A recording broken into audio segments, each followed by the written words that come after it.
Well, I guess it'd be about time to get this warmed up and going. Do do do do do do. Oh, now, how be this get to working again? Press the button. Which no, button? No, not that one. Not this the one. left. That one. No, your other left. This other one. Oh, Which one are you talking about? I meant the right. No, What- but what not are you- that big red one. The- The this other way. red button. Not- Just not the big, happy, shiny one. You mean the one I just pushed? Yeah, for crying out Oh, loud. You don't righty. know what you're doing. I know perfectly well what I'm doing. Not that button. Oh, for crying out loud. You just sit here on your patootie. You play Well, with your buttons. I go make coffee. You do that, but don't slam the door. Well, it's been fascinating, and if hid in the background at any time, you be hearing strange noises and other confuddlement. Understand, there'll be a party going on. Babushka decided to invite about 150 of her closest friends. It's disturbing that she has friends, much less 150 of them, and they all showed up. And I think it might be for the free food, which should tell yous all that you be needing to know about what be happening. And so, without further ado, let's get right back to the Muzak. And that might be our only saving grace, to lose our little minds. And that, is going to be necessary. Here we be. We start out with Chicken San. It's a cover, a rubber chicken cover. It's all done with rubber chickens. And a cover of Led Zeppelin's Immigrant Song. You might be familiar with it, but have you ever heard it done with rubber chickens? Welcome back, me mateys. Welcome back. Have great things to tell ye. We'll be possibly seeing ye next week. But that's only if you go to Heroes and Villains Con up there in Cortland, New York.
Drop some more onion rings.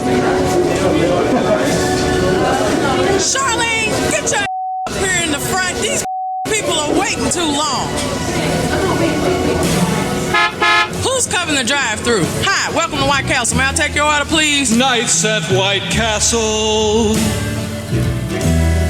the one on Big Ben. I eat there often, so I don't have many friends. Porcelain Palace, a guy passed out on the floor. Just how I got here, I can't recall anymore, but I love them.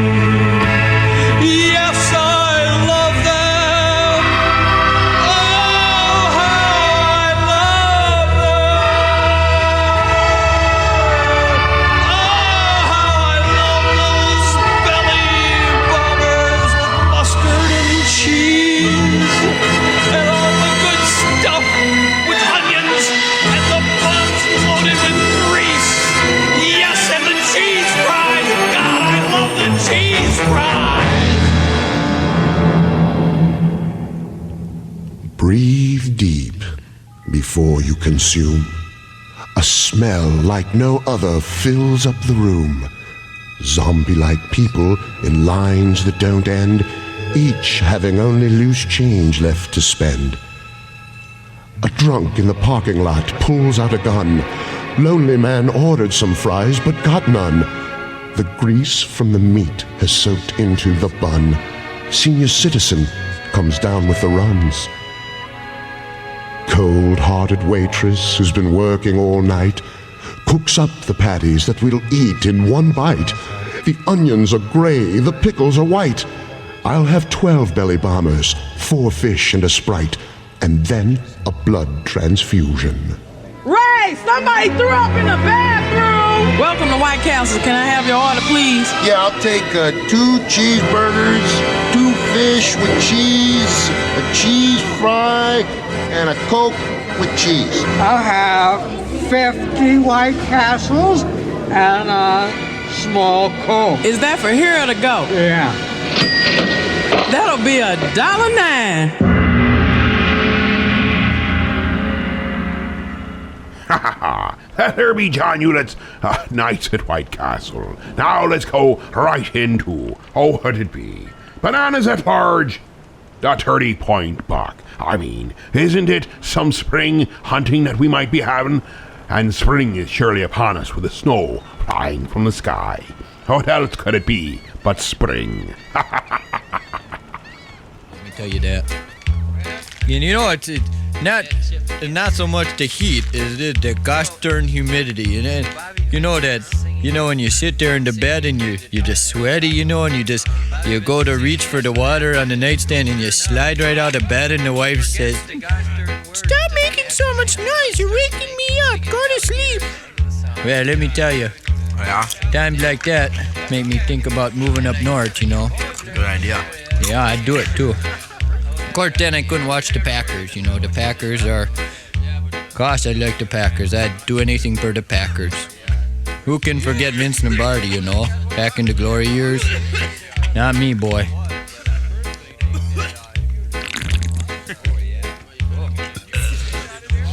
Well, anyhow. Getting to be that time of year. Eh? Yeah. Horses eat it. I'm a deer hunter, how do you do? I got this deer hunting rapping tale for you. I'm so excited, it's my favorite time of year. I love to feast my buns, chasing trophy deer. But don't clap your hands to the stomping of the feet, cause yeah, he's like me, he can't keep a steady beat, no. Come on, now, get with the beat. Hey. You can do it. I got this great big knife, cause the hunting is my life. It's my chance to drink beer and get away from the wife. It's a boys' night out, acting stupidly. Say now, baby, don't you think maybe, how about you and me, yeah?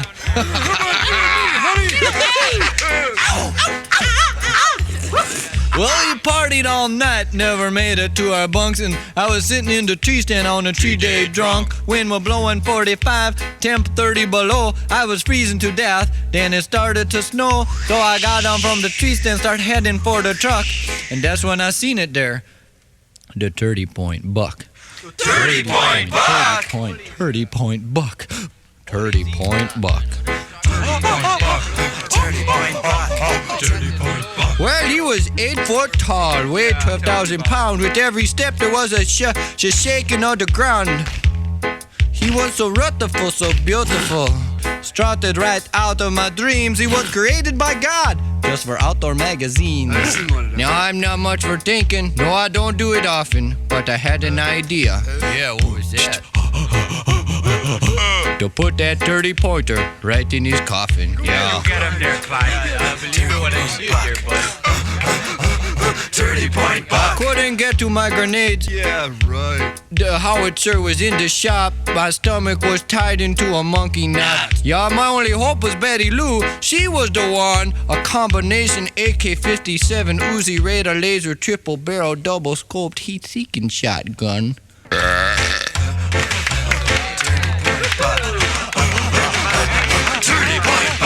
Yeah, the women clapping in the back there. I gotta like that. Well, you were coming for me, getting bigger and bigger, but my fingers were so frozen I could not pull the trigger. I kicked off my boots, fired with my big toe. I was Dirty Harry, John Wayne, and G.I. Joe. Yeah, Joe.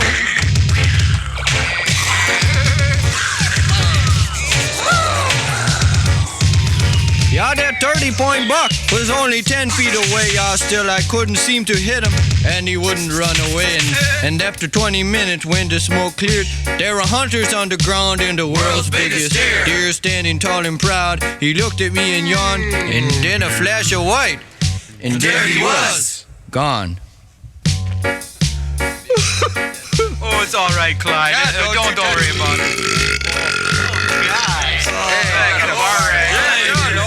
Well, 7 men got up, and then one fell down. A big lump of blaze orange shaking on the ground. At first I thought he was one of the boys, but it was a no brother good-in-law of mine from Illinois. Only cheeseheads in here, right, boys? Send him back on the next plane, you know. Did you see the 30-pointer? Did you see the 30-pointer? Did you see the 30-pointer? Did you see the 30-pointer? As we jumped into the truck, then I'm gonna get that 30-point buck. Yeah, I'm gonna get that 30-point buck.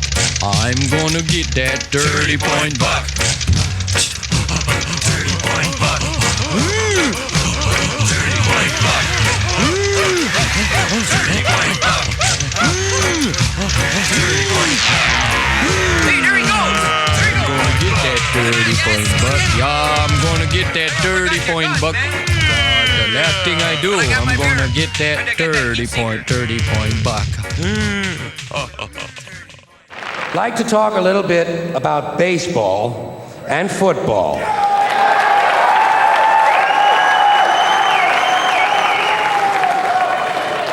Starting with baseball. Baseball is different from any other sport in a lot of different little ways. For instance, in most sports, you score points or you score goals. In baseball, you score runs. In most sports, the ball or the object is put in play by the offensive team. In baseball, the defense puts the ball in play, and only the defensive team is allowed to touch the ball. In fact, in baseball, if an offensive player touches the ball intentionally, he's out. Also, most sports, the team is run by a coach. In baseball, the team is run by a manager. And only in baseball does the manager or the coach have to wear the same uniform the players do. Can you picture Bill Parcells in his New York Giants uniform? Now, baseball and football are different from one another in other kind of interesting ways, I think. First of all, baseball is a 19th century pastoral game. Football is a 20th century technological struggle. Baseball is played on a diamond, in a park, the baseball park. Football is played on a gridiron in a stadium, sometimes called Soldier Field or War Memorial Stadium.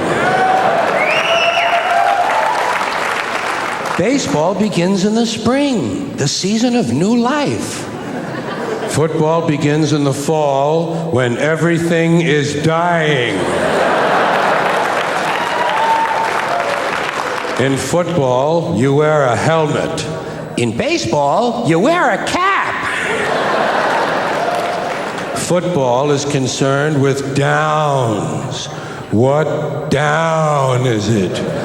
Baseball is concerned with ups. Who's up? Are you up? I'm not up. He's up. In football, the specialist comes in to kick. In baseball, the specialist comes in to relieve someone. In football, you receive a penalty. In baseball, you make an error. Whoops. Football has hitting, clipping, spearing, blocking, piling on, late hitting, unnecessary roughness, and personal fouls. Baseball has the sacrifice. Football is played in any kind of weather. Rain, sleet, snow, hail, mud. Can't read the numbers on the field, can't read the yard markers, can't read the players' numbers. The struggle will continue. In baseball, if it rains, we don't come out to play. I can't come out to play. It's raining out.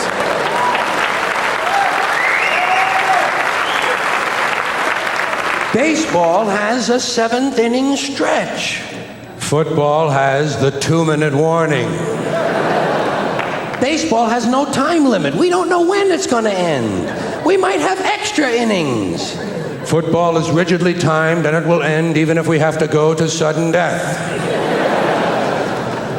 In baseball, during the game in the stands, there's kind of a picnic feeling. Emotions may run high or low, but there's not that much unpleasantness. In football, in the stands during the game, you can be sure that at least 27 times you were perfectly capable of taking the life of a fellow human being. Preferably a stranger. And finally, the objectives of the two games are totally different. In football, the object is for the quarterback, otherwise known as the field general, to be on target with his aerial assault, riddling the defense by hitting his receivers with deadly accuracy, in spite of the blitz, even if he has to use the shotgun. With short bullet passes and long bombs, he marches his troops into enemy territory, balancing this aerial assault with a sustained ground attack which punches holes in the forward wall of the enemy's defensive line.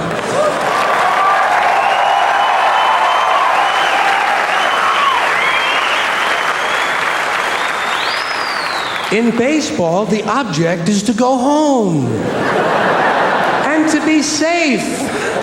I hope I'll be safe at home. Safe at home.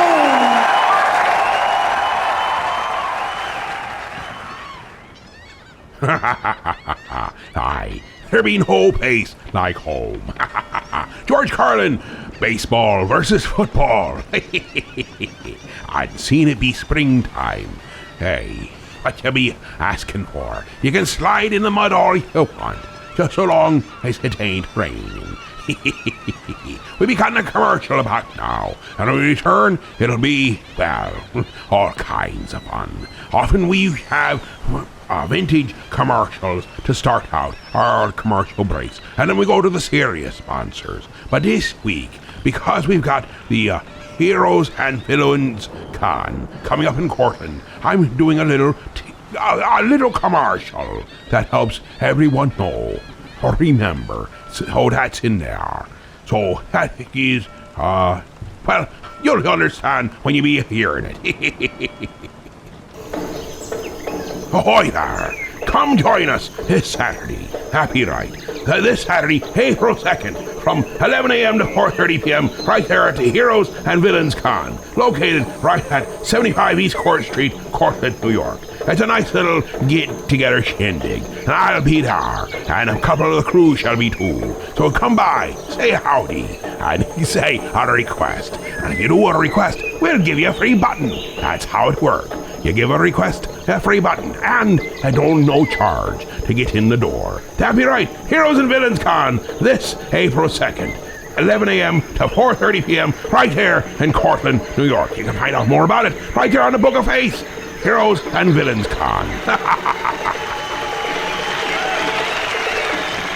Now what be up with all these crazy drums and birds? Wonder.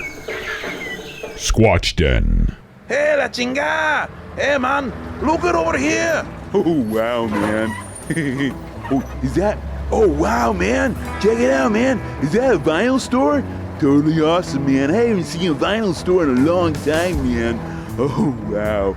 Yeah, everything's gone digital, man. Totally bummer, dude. Hey, man, let's go in. Let's check it out, man. This could be really cool. Hey, yeah, come on, man. Hey, man, this is really awesome. Oh, wow, man. This is far out, man. Look at all the shirts, man. Hey, man, yeah, look at the music. They got vinyl, they got CDs. Hey, man, they even got cassettes. That's gonna go well with my lowrider, man. Yeah, man. Oh. And look at all the shirts, man. There's no tie-dyes, but they're totally awesome, man. Hey, man, yeah, they're all band shirts. New band shirts. Hey, we need some new band shirts, man. All our stuff is old, man. Hey, man, you're totally right, man. Oh, this stuff's all like from 2000 on up. Man, these is totally... I never even heard of some of these bands, but they look awesome, man. Hey, they're playing them in the background here, man. They are awesome. And check it out, man. They do photography. We got some pictures we can do. Hey, man, we can show them some pictures. Yeah, man. My name is Ash. I'm the owner of the Squatch Den, located at 2082 College Avenue in Elmira Heights, New York, right across from Edison High, and we are open daily, Monday through Sunday, 12 to 6. Squatch Den. All music, all the time. Aye, it never ceases to amaze me as you be going through the stacks of stuff, how sometimes you can stumble across or bump into or have come crashing down upon ye head certain pieces of music, and you realize you have an epiphany and realize there be something that goes together well. And these next two songs have a fascinatingly interesting way of bolting themselves together. I'll let you give it a listen, and then I will give an idea. Peter, Paul, and Mary, the marvelous toy.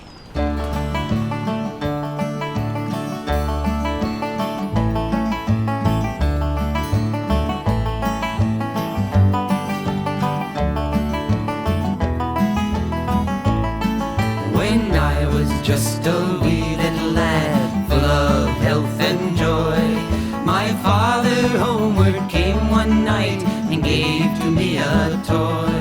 A wonder to behold it was, with many colors bright. And the moment I laid eyes on it, it became my heart's delight. It went zip when it moved and pop when it stopped, and whir when it stood still. I never knew just what it was, and I guess I never will. The first time that I picked it up, I had a big surprise.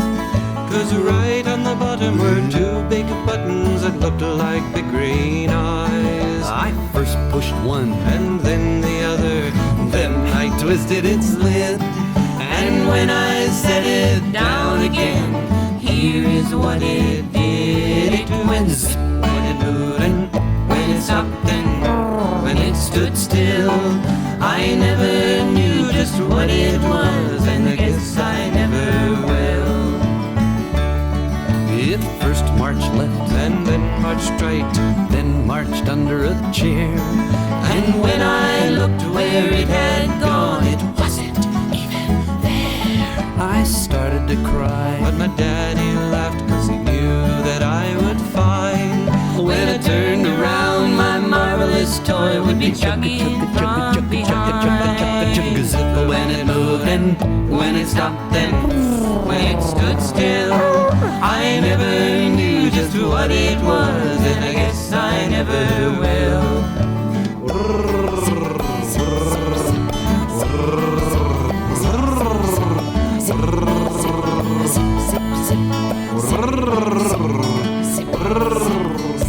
The years have gone by too quickly, it seems. I have my own little boy, and yesterday I gave to him my marvelous little toy. His eyes nearly popped right out of his head, and he gave a squeal of glee. Neither one of us knows just what it is, but he loves it just like me. It still goes zip when it moves and pop when it stops and whir when it stands still. I never knew just what it was, and I guess I never will.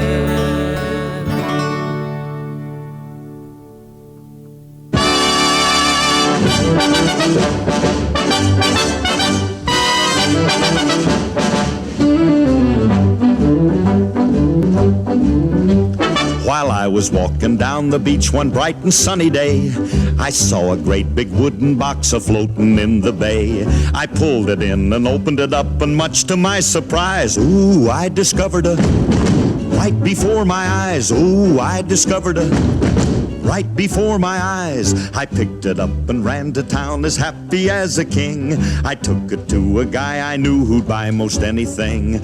But this is what he hollered at me as I walked in his shop. Oh, get out of here with that before I call a cop. Oh, get out of here with that before I call a cop.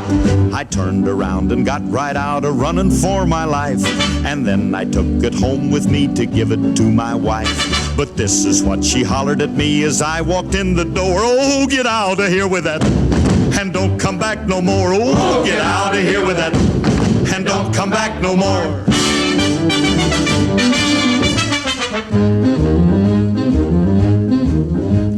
I I wandered all around the town until I chanced to meet a hobo who was looking for a handout on the street. He said he'd take most any old thing, he was a desperate man. But when I showed him he turned around and ran. Oh, when I showed him he turned around and ran. I wandered on for many years, a victim of my fate, until one day I came upon St. Peter at the gate. And when I tried to take it inside, he told me where to go. Get out of here with that and take it down below. Oh, get out of here with that and take it down below. The moral of the story is, if you're out on the beach and you should see a great big box and it's within your reach, don't ever stop and open it up. That's my advice to you, 'cause you'll never get rid of them, no matter what you do. Oh, you'll never get rid of them, no matter what you do. Phil Harris with The Ting. Aye, happy right. Now, his one man's ting, another man's marvelous toy. It's all about perspective. And remember, one man's alligator is another man's, pet. I just think, if you would not be understanding what I be a-talking about, then you be a-thinking things like the Addams Family, where they had so most wonderful, sweet, I truly am jealous of their life. It's so, it's very calming. And then there'll be Leave It to Beaver. Aye, that one leaves my nerves standing straight on end. I don't know how they can live that way. It's unnerving. And that's be this matter of perspective. Ooh, here be something. I think you'll be liking this. Let's see. I think it's time to be looking marvelous. Billy Crystal, will you look marvelous?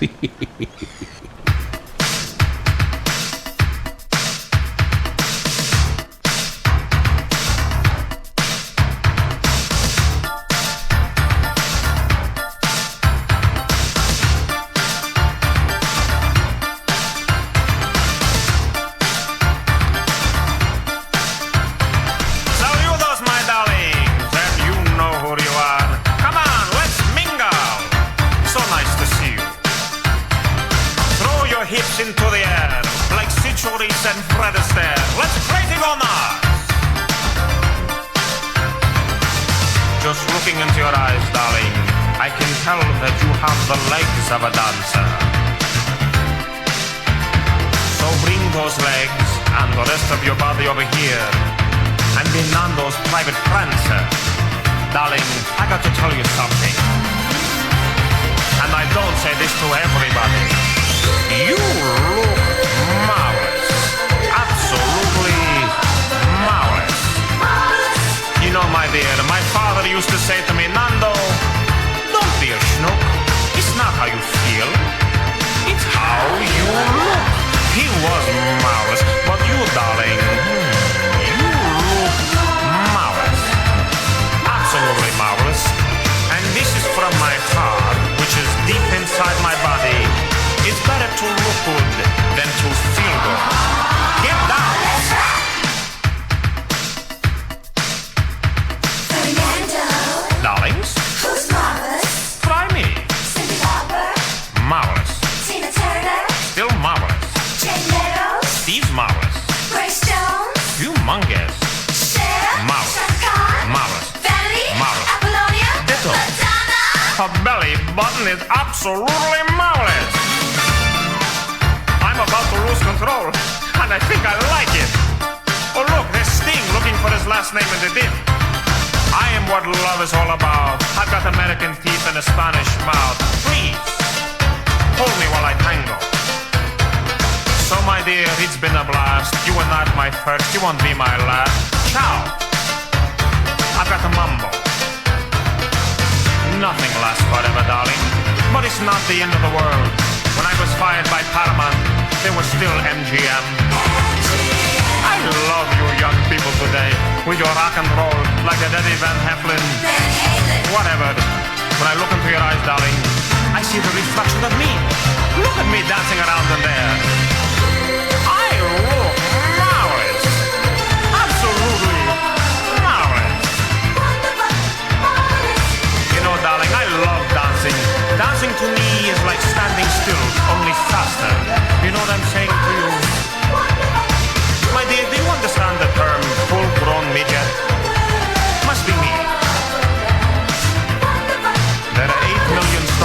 naked city, darling.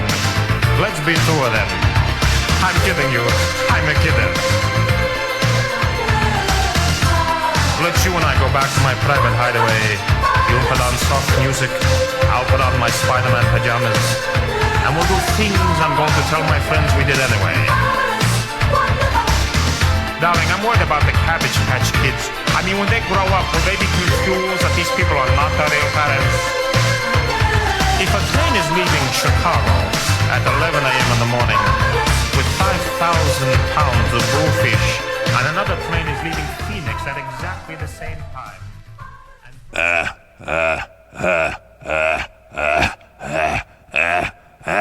Hey, babe, you want a boogie?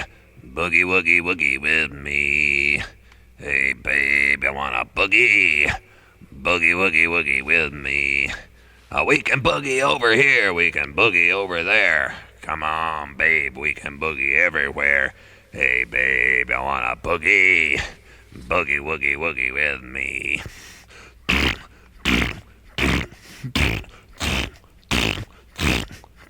Hey, babe, you want a boogie?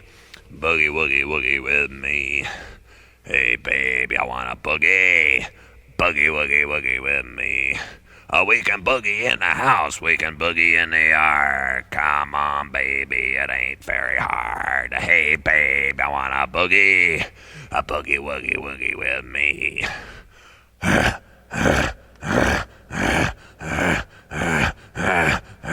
Hey, babe, you want a boogie woogie woogie with me.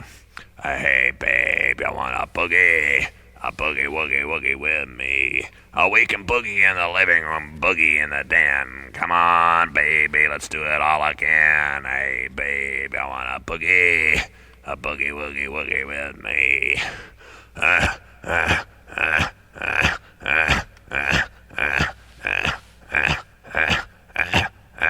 Boogie woogie woogie with me.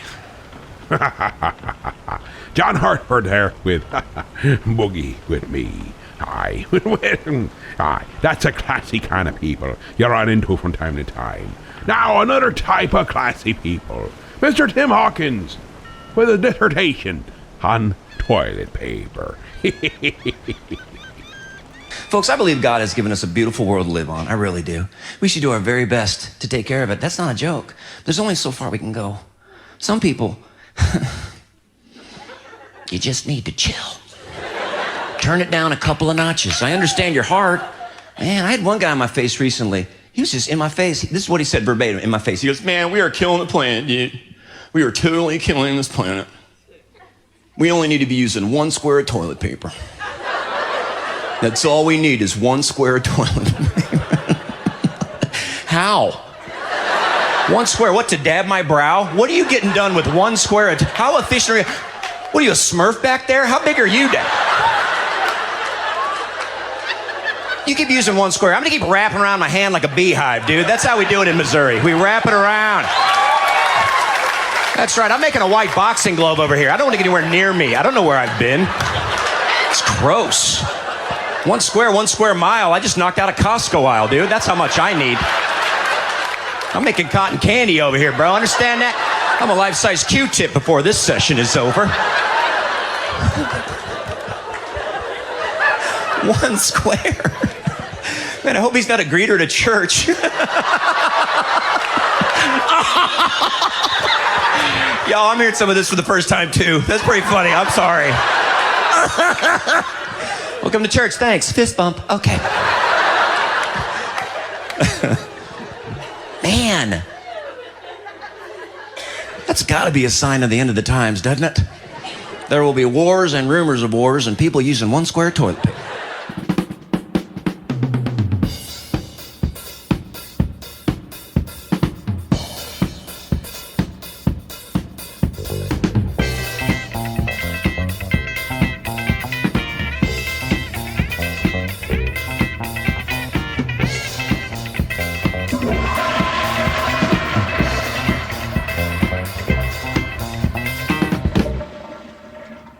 Went to the bathroom the other day. Now how did I know I was gonna have to pay? I put the dime in the usual way. music began to play. Disco toilet, flush your cares away. Disco toilet, washing another day. Disco toilet, flush your cares away. Disco toilet, The disco beat was all around. The toilet was playing that funky sound. I fell in the bowl, but I didn't drown. I found myself in disco town. disco toilet, flush your cares away. Disco toilet, washing another day. Disco toilet, flush your cares away. Disco toilet, toilet, flush, flush, I'm in a rush.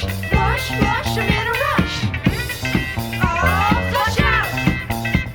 The bowl got sold. Flush out. The bowl got sold.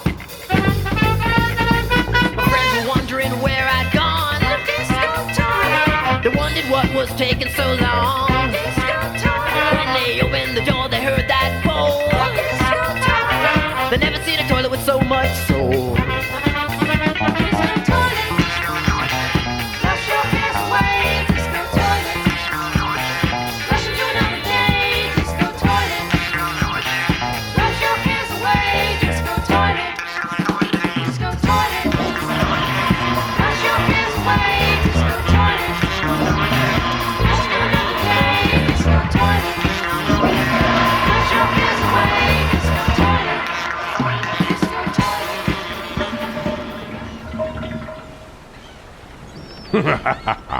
That there be Hirsch and Chipkin with Disco Toilet.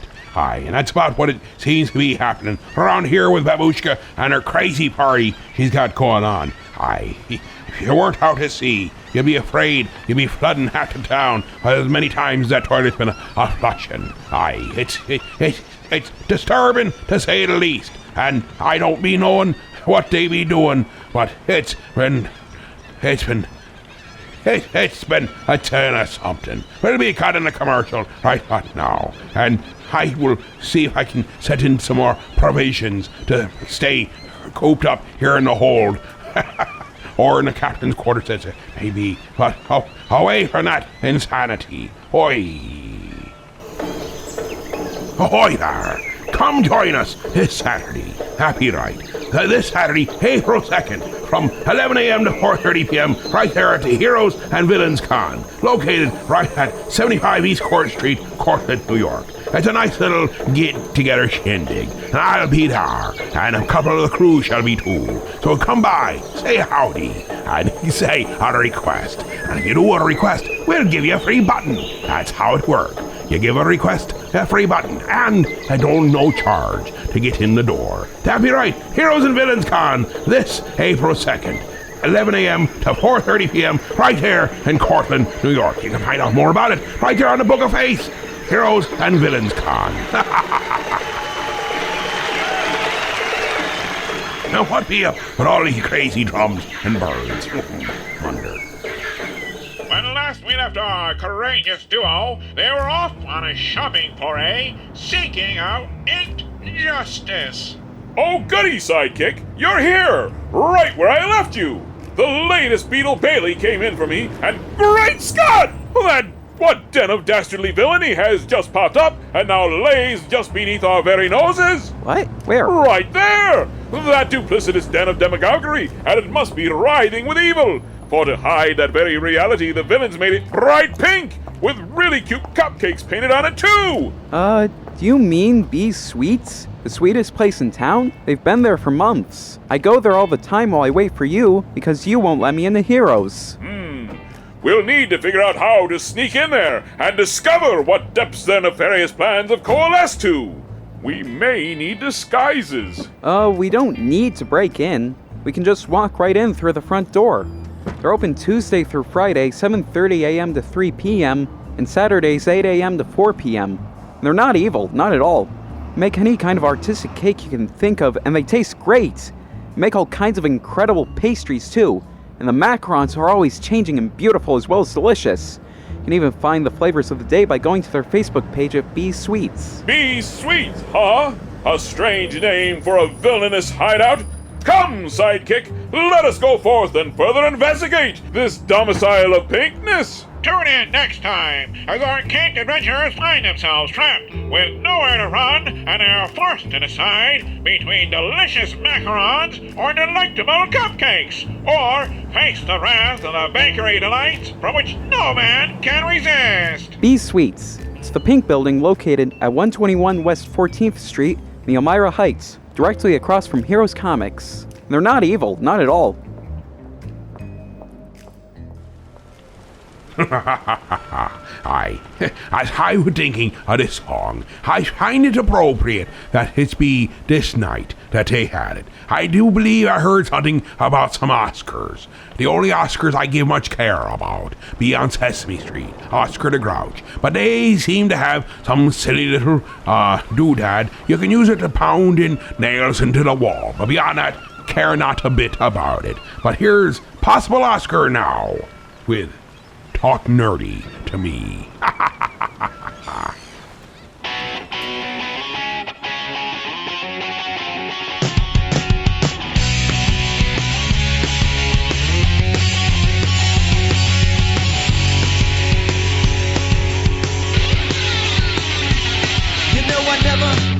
I never had much luck with girls. They never liked to read and learn, but I like to. And if I could figure out the cosine of your heart, that'd be a good start. Oh yes it would. I never try to date offline. Use algorithms built to find a 7 or 9. So if you look half as great as Aaron on Farscape, you'll be my first mate. 'Cause baby we'll be in the chat room on the IRC, out at the big con, the Star Trek costume for me, down in the dungeon, roleplay TNT, and baby, talk nerdy to me. You know I dress up like Jedi Knights or Klingon guys. My face are gonna set to fry. I'll be a fanboy in my Starfleet uniform. It matches the one worn by Leonard Nimoy. So baby we'll be in the chat room on the IRC, out at the big con, the Star Trek costume for me, down in the dungeon, roleplay TNT, and baby, talk nerdy to me. PC, pick up that guitar and talk to me.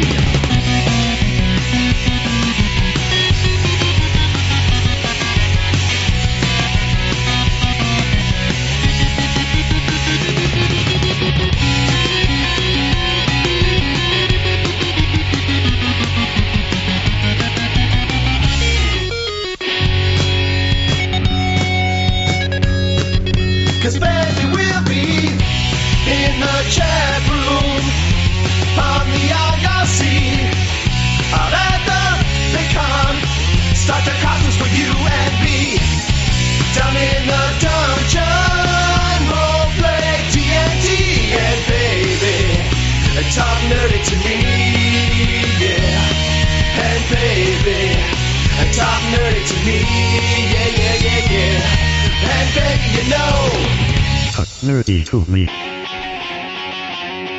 Ooh.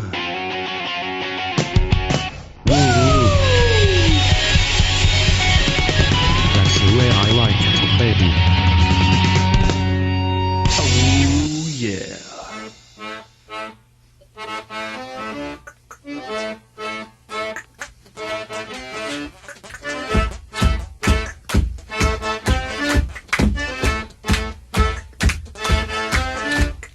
Riding in a bus down the boulevard and the place was pretty packed. But a seat so had to stand with a perverse in the back. It was smelling like a room. There was junk all over the floor. Already packed in like sardines, for stopping to pick up more. Another one rides the bus. Another one rides the bus. And another comes on, and another comes on. Another one rides the bus. Hey, he's gonna sit by you. Another one rides the bus.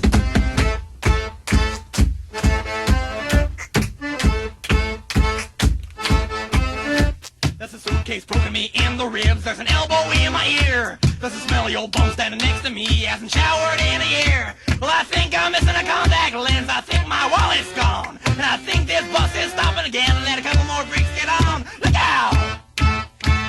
Another one rides the bus. Another one rides the bus. And another comes on, and another comes on. Another one rides the bus. Hey, he's gonna sit by you. Another one rides the bus. Yeah.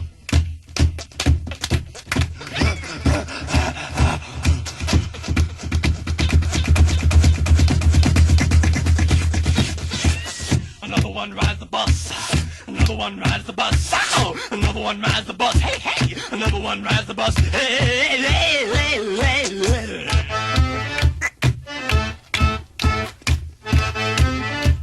The window doesn't open and the fan is broke and my face is turning blue. I haven't been in a crowd like this since I went to see The Who. I should have got off a couple months ago, but I couldn't get to the door. There isn't any room for me to breathe. Now we're gonna pick up more, yeah. Another one rides the bus. Another one rides the bus. And another comes on, and another comes on. Another one rides the bus. Hey, he's gonna sit by you. Another one rides the bus.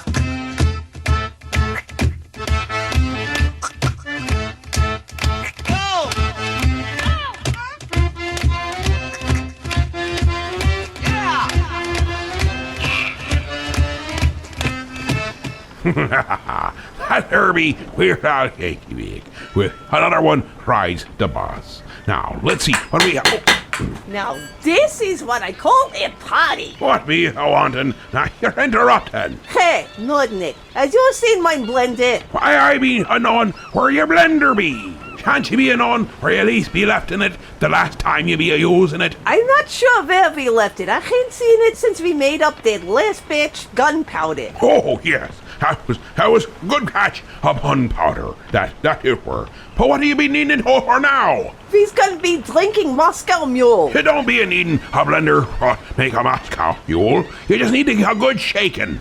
Well, of course we need blender. Otherwise we be eating a Moscow Mule, not drinking a Moscow Mule. Never mind, I go find it myself.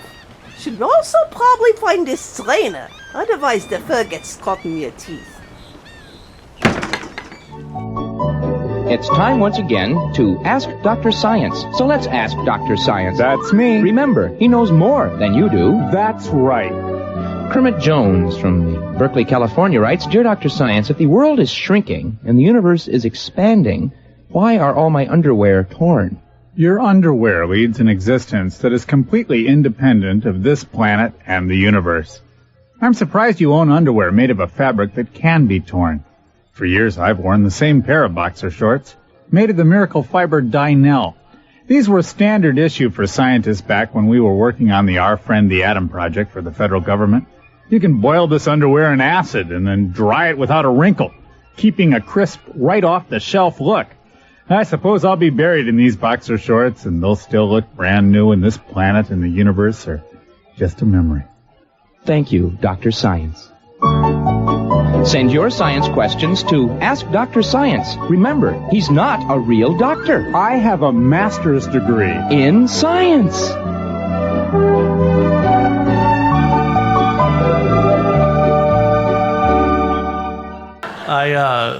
Sometimes when I get put on the road, I get put in situations where I don't feel comfortable. And I don't mean a bad situation. I grew up in a trailer park in Missouri, for heaven's sake. I can deal with bad situations. But sometimes I get put in a really, really great situation, and I don't know how to deal with it. Like a top-of-the-line 5-star hotel. I'm not a top-of-the-line 5-star hotel kind of guy. I'm a guy that wears a jacket on stage, only have to iron this part of my shirt kind of guy.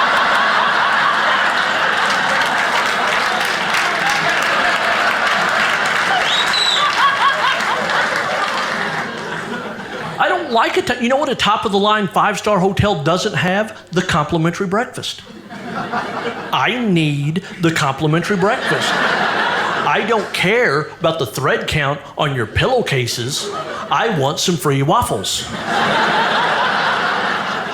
I love a free hotel breakfast so much sometimes I'll have one at a hotel I didn't stay. That is not a joke.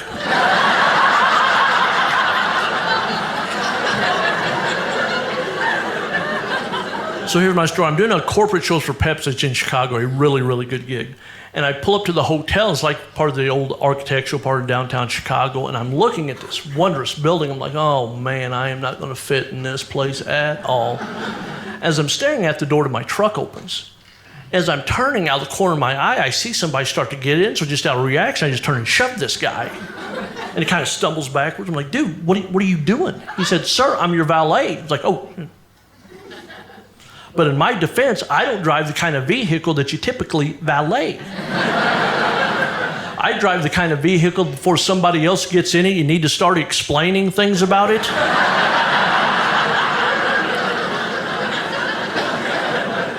If anybody else ever had this, you know you have to give them that speech because you don't want anybody hurt. But you really don't want to admit what kind of death trap you're willing to drive on a daily basis? You're going to park this? Yes, sir. Okay. Just so you know. Probably won't even happen.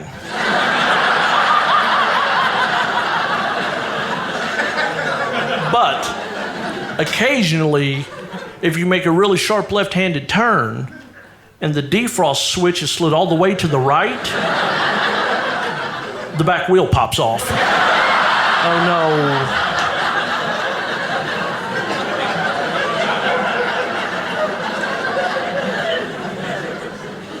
I'm not a mechanic. I think it's a wiring issue, but I don't know that. And he goes, sir, everything will be just fine. Gets in, shuts the door, leaves, or tries to shut the door. But he's never been in a vehicle before where shutting the door is more than a one-step process. He's never been in that pull and lift door shut. That you have to lift the exact correct second or your door, boom, you're early, boom, you're late. Screaming at him like it's his fault my door won't close. So we end up getting his door closed, and he's rattling it down the street. I'm like, okay, which way is he going to go? Makes that big sweeping left. I'm like, all right, dude, you're on your own. I don't know. I don't know how much clearer I could have been about that.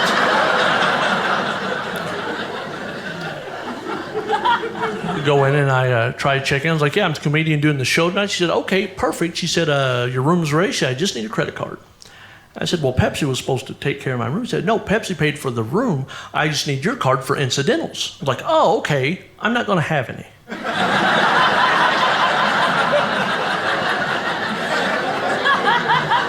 She goes, no, that's just if you call down and get room service. You see a movie on TV. You want? No, I know what the word means. I'm just explaining I'm not going to have any of this.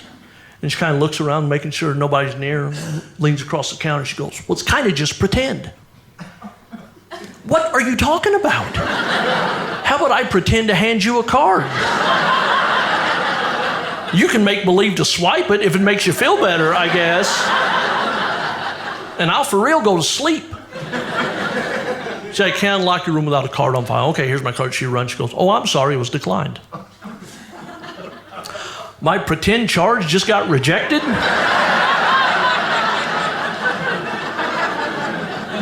I'm not a wealthy man. I thought I could afford free. She goes, well, our machines wouldn't accept the card. I said, do you take inspirational checks? I don't know what else you're doing.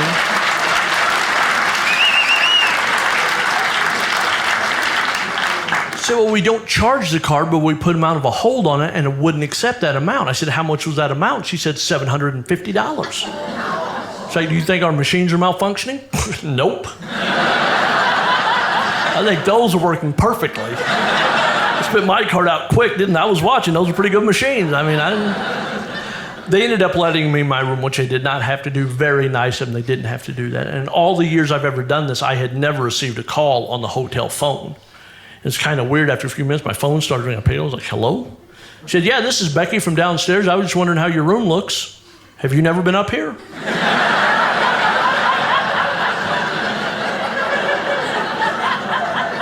You can come up here and look around if you want. It's all right. I mean, it's not worth $750 and no waffles, but it's okay, I guess. She goes, I was just worried if you had any concerns. I'm a little concerned your valet's not going to make it back. Guys, I've got to go. You've been absolutely fantastic. I appreciate it. There be Chad Thornsberry with valet parking.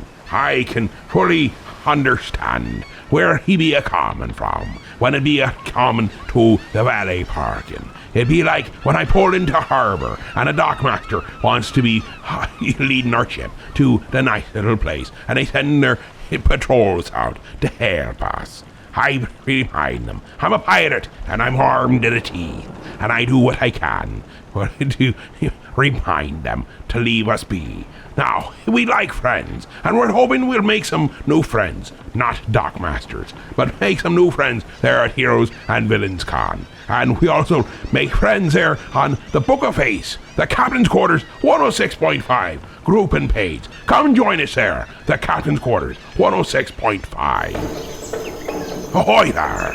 Come join us this Saturday. Happy right.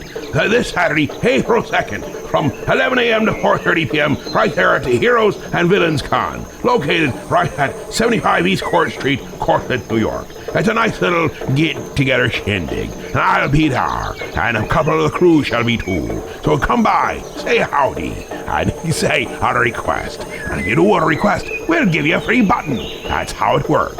You give a request, a free button, and no charge to get in the door. That'd be right, Heroes and Villains Con, this April 2nd, 11 a.m. to 4:30 p.m., right here in Cortland, New York. You can find out more about it right there on the Book of Face, Heroes and Villains Con. Now what be up with all these crazy drums and birds? Wonder. Hi.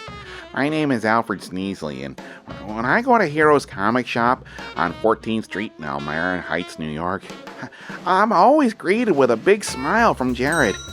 Hey, Alfred. Hey, how are you today? And his selection of comics and graphic novels, it's just amazing. I mean, it's what I always dreamed I could be. And he always treats me like the hero I am inside. I don't just read about the heroes, I become the hero! At Heroes Comic Shop, I become the hero Mom always wanted me to be! So Heroes Comic Shop is located at 130 West 14th Street in Elmira Heights, New York. We're open Wednesday through Saturday. You can check us out at momthroughout.com. Now up and away! You're listening to 1410 WELM Elmira and 106.5 FM, The Pirate. Welcome back to me second hour, me show, me boy. And boy, oh boy, have we got some splendiferous bits and baubles right in store for ye. For example, the Final 40. It'd be extremicated right from the request sent to us via the mail of... That's email, you dolt. That's what me be saying. They can also call us at 323 Heave-Ho. I'd like to heave-ho you. But was that my little pumpernickel? Nothing, my dear. You old sea hag. Well, here, let me help you get this show going again. Avast, you old bat. Heave-ho! Heave-ho! Heave-ho! Johnny! Johnny!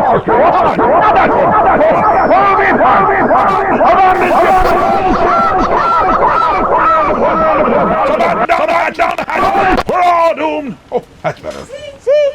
I made it so better. I'm going to see about that dinner and work on my suntan. Me's not even hungry, and it's be night time out, you crazy old bat. And don't slam the door.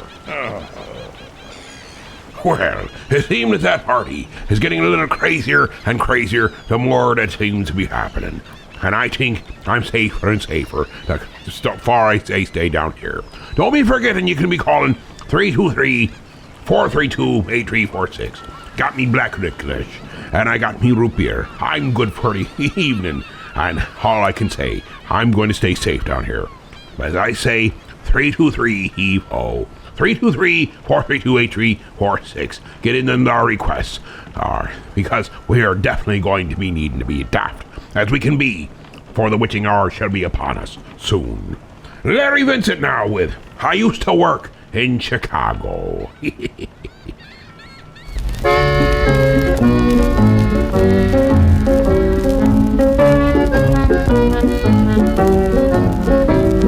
I used to work in Chicago in a department store. I used to work in Chicago, I do, but I don't anymore. A lady walked in for a lamp, I said, what kind did you come for? A floor, she says, and floor I did, but I don't anymore. I used to work in Chicago in a department store. I used to work in Chicago, I do, but I don't anymore. A lady walked in for some gloves, I said, what kind did you come for? A rubber, she says, and rubber I did, and they threw me out the door.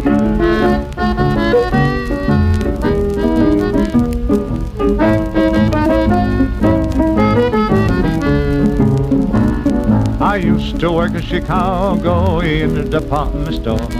I used to work in Chicago, I do, but I don't anymore. A lady walked in for some poultry, I said, what kind did you come for? A goose, she said, and I never saw anybody so ticklish in all my life. I did, but I don't anymore. I used to work in Chicago in a department store. I used to work in Chicago, I do, but I don't anymore. A lady walked in for some groceries, I said, what kind did you come for? Cracker, she says, and cracker I did, but I don't anymore. I used to work in Chicago in a department store. I used to work in Chicago, I do, but I don't anymore. A lady walked in for the cakes, I said, what kind did you come for? A layer, she said, and we only had chocolate, and it threw me out the door. Well, I used to work in Chicago in a department store. I used to work in Chicago, I do, but I don't anymore. A lady walked in for a dress, I said, what kind did you come for? A jumper, she says, and jumper I did, but I don't anymore.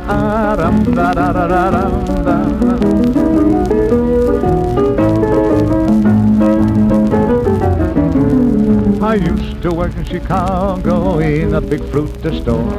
I used to work in Chicago, I do, but I don't anymore. A lady walked in for some fruit, and I said, what kind did you come for? A nut, she said, and I said, nuts to you, and I don't work there no more. I used to work in Chicago in a department store. I used to work in Chicago, I do, but I don't anymore. A lady walked in for a hat, and I said, what kind did you come for? A felt, she says, and Bethany Mooch, and they threw me out the door, and I don't work there no more.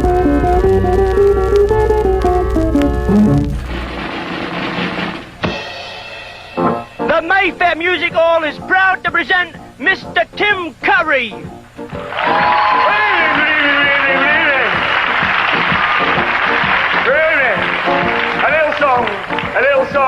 A little song entitled The Zucchini Song. Thank you, Marshall. First verse. Are you ready? A smile on your faces. Now, down the road there lives a man I'd like you all to know. He grew a big zucchini for the local flower show.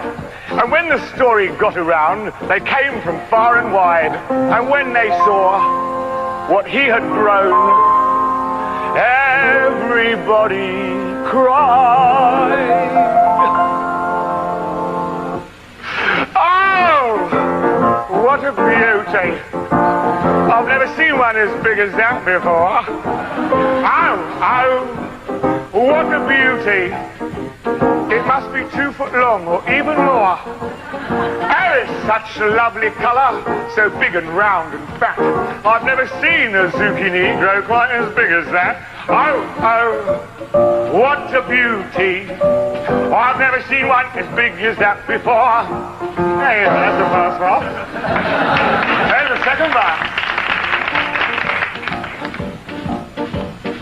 He was leaning on the garden gate the other day, and beckoned to a lady who lives just across the way. He took her down the garden path and showed it her with pride. And when she saw the size of it, the little lady sighed. Oh, what a beauty. I've never seen one as big as that before. Oh, what a beauty. It must be 2 foot long or even more. Oh, it's such a lovely colour. So big and round, in fact. I've never seen a zucchini grow quite as big as that. Oh, what a beauty. I've never seen one as big as that before. Third verse. Worse than the first.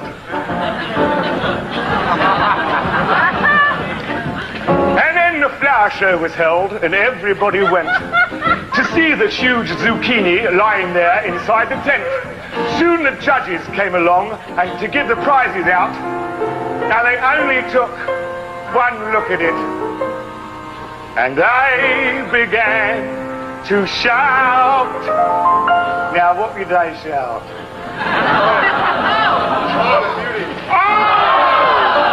What a beauty! I've never seen one as big as that before. What a beauty! It must be 2 foot long, even more. Oh, it's such a lovely colour, so big and round and fat. I've never seen a zucchini grow quite as big as that. Oh, what a beauty! I've never seen one as big as that. I've never seen one as big as that. I've never seen one as big as that before. There be Tim Curry with the zucchini song. You know what's good? What are zucchinis? I guess you can turn them into flour to be able to make breads and stuff. And making different things come to see. Oh, let's see. Oh, zucchini bread. There's a good one. Aye, there's many a thing you can do with a zucchini. I'm sure that's what they were talking about during the whole time. Not anything else. That wouldn't be Tim Curry style. Not at all. Cheech and Chong now with Medical Marijuana Blues.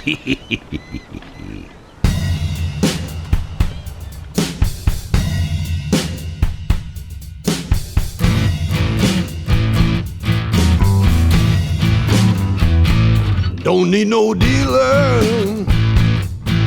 to keep you waiting around. Don't need no desperate late night road trips to the seedy side of town. Don't need no friend of a friend whose cousin knows a guy. Don't need to worry and fret and panic before you can finally get high. 'Cause boy, if you don't got that card, you won't get very far, 'cause you got the medical marijuana blues. You say, doctor, help me please. Got a headache, I'm tired and stressed out, and I can't get back to sleep. You say, doctor, help me please. I'm hearing voices and I'm seeing things, and I need me a remedy. But boy, if you don't got that card, you won't get very far, 'cause you got the medical marijuana blues. Oh, Blind, you got a doctor? Oh yeah, man, I got all kinds of doctors. Oh yeah? You just need money, you get any doctor you want, dude. What's a good doctor? I got Dr. Dre, you know Dr. Dre? Yeah, he got some good stuff, man. He'll make you feel good. Oh yeah. And Dr. Phil? Dr. Phil? Yeah, he'll get you all the pills you need. Oh, what about that Dr. Conrad Murray? Oh, that guy? Oh, man, stay away from that dude, man. He can't tell time where you should pay him. Oh, okay. No, I wouldn't go near that dude. Oh, well, we'll go see Dr. Dre. Yeah, Dr. Dre, yeah, you get hang with him. You say, doctor, help me, please. I got acid reflux and my feet's hurt, and it's painful when I pee. You say, doctor, help me, please. I'm a bipolar, impotent paranoid wreck and my friends think I'm a freak. But boy, if you don't got that card, you won't get very far. You got the medical marijuana blues. All right, Blind, let's go see that doctor then. Just a minute, man. Hey, help me out here. I made up my own card here. I want you to tell me if it's all right. Take a look at it. Is that right? Yes, that's a white man on this card. Yeah, well, that's okay. Yeah, I'm blind. They don't know the difference. You say Juan Lopez. But boy, if you don't got that card, you won't get very far. You got the medical marijuana blues.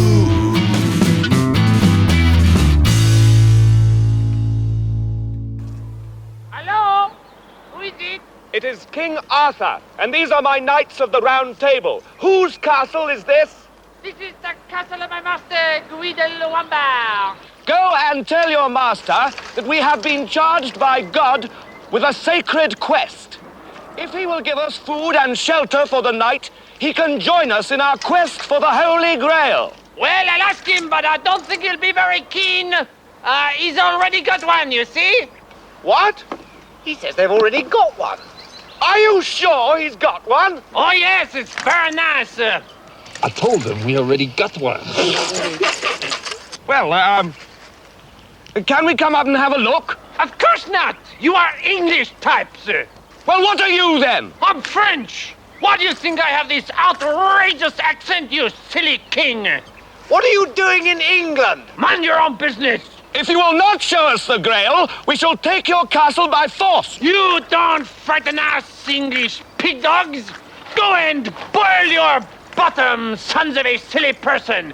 I'll blow my nose at you, so-called Arthur King. You and all your silly English kniggets.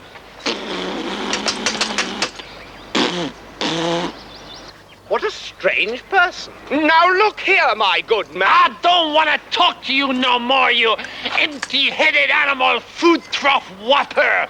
I fart in your general direction. Your mother was a hamster, and your father smelt of elderberries. Is there someone else up there we could talk to? No, now go away, or I shall taunt you a second Ha there be some Monty Python with a French taunting. Now let's go straight to Tommy Tiernan. How Ireland dealt with lunatics. Hi, we slowly throw in one last little bit of Irish stuff for just before the month come to the end. Hello there. I am from Ireland.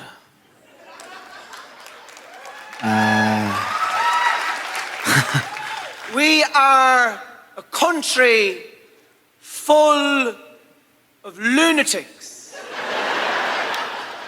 There isn't a person in Ireland who's more than a first cousin away from genuine psychiatric illness. And I love it. There's a man who lives near me who has the dental equivalent of a comb-over. He has no teeth on this side of his mouth. And the teeth on this side are trying to cover it up. There was a set of identical twin sisters who worked in a shop in the town, and one of them passed away. And about a week later, my friend went in and said to the girl, "Was it you or your sister that died?" Now, you can't be locking people like this up. They need to be let free to roam around the countryside. In Ireland, before we had psychiatric hospitals, all we had were open spaces. If you were mad, people just told you to f*** off.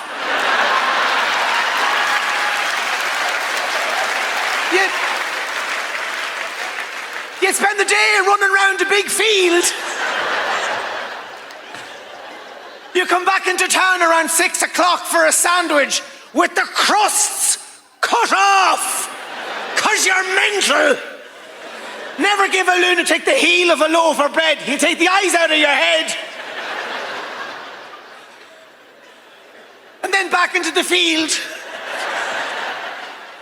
to sleep in a tree with some sheep. I don't like sheep. I don't like them. They're too vague.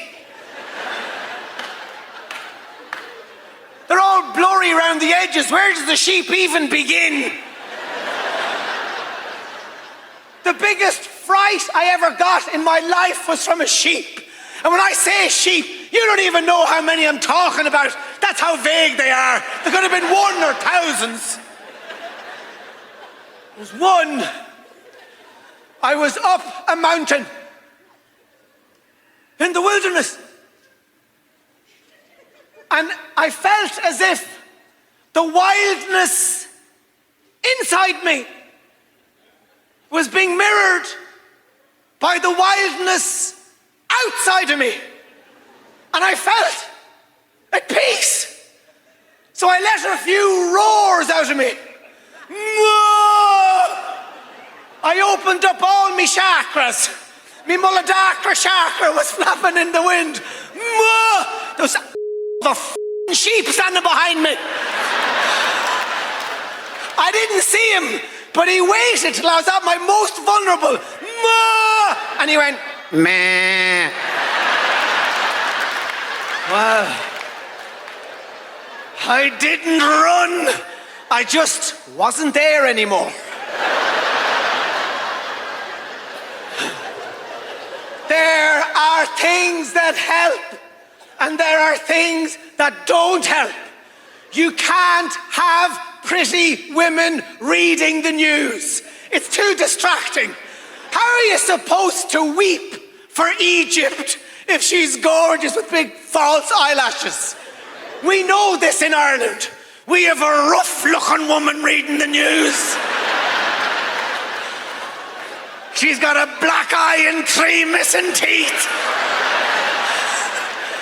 She just stares down the camera. You think you have it bad? Wait till you see this fella. Roll the tape. Look at him. He's only got one leg and they're still shooting at him. Look. Now for the weather. It'll be pissing rain all week. I believe that alcohol helps. You need a drink. Irish people do. When things are getting serious, it's when you need a drink the most. It's why we put St. Patrick's Day in the middle of Lent.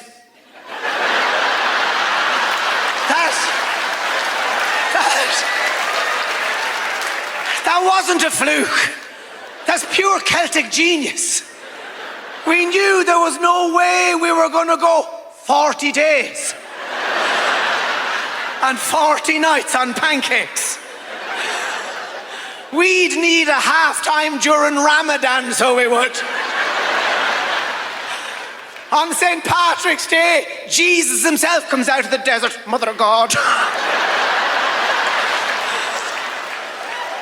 Is there any chance of a pint, is there? The devil is driving me demented. It's question after question. He is relentless, so he is. Pint of Guinness, please, Seamus, thanks. What's that? I'd love to judge the parade. I get to stay in some fancy hotels when I'm at home in Ireland. And the people who run these hotels, they think they're doing me a favour, but they're not. They're just making me feel even worse. The amount of nights I've spent on my own in the bridal suite, surrounded by chocolates and flowers for two, pulling myself asunder. When tears meet semen, it's not a good look. It's not a good look. It's not a good look. No, it isn't. It's disgusting. just below my chest, it's carnage. I can hear the little Never children of the future calling out.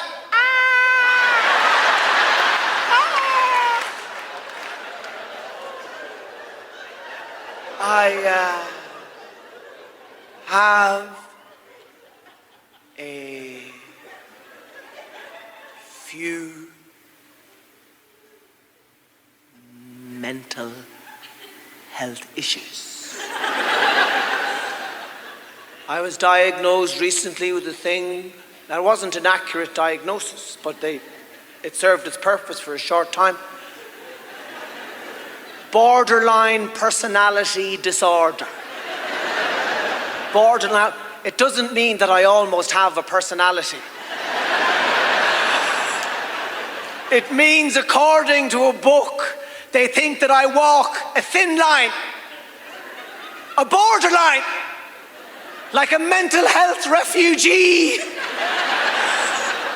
between psychosis and neurosis. I'm either psychotic or neurotic. Neurotic, bad for me. Psychotic, bad for you.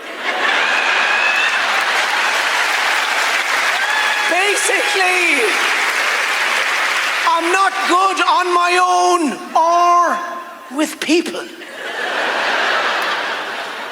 I went to see this old European psychiatrist who lives in the town where I grew up. And he said to me, come in, come in, come in. Because he learned English from the Count on Sesame Street. What seems to be the problem? And I said, it's me head. Do you know sometimes when you're at home and you're watching a movie and you've got a box of Pringles on your lap and there comes a stage of the evening where you have so many Pringles in your mouth you can't hear the television.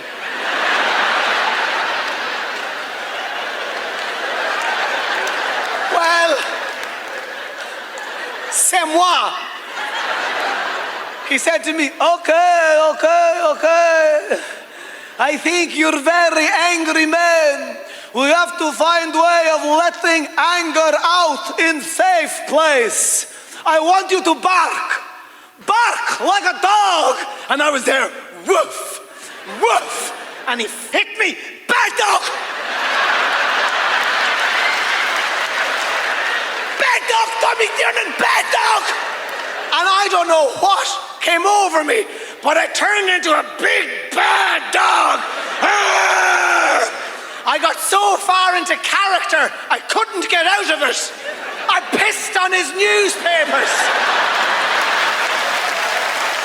God bless you, Montreal. Thank you very much. You may need to be as daft as that, for when the witching hour be coming upon us, we'll be cutting the commercial and returning with the final 40 momentarily.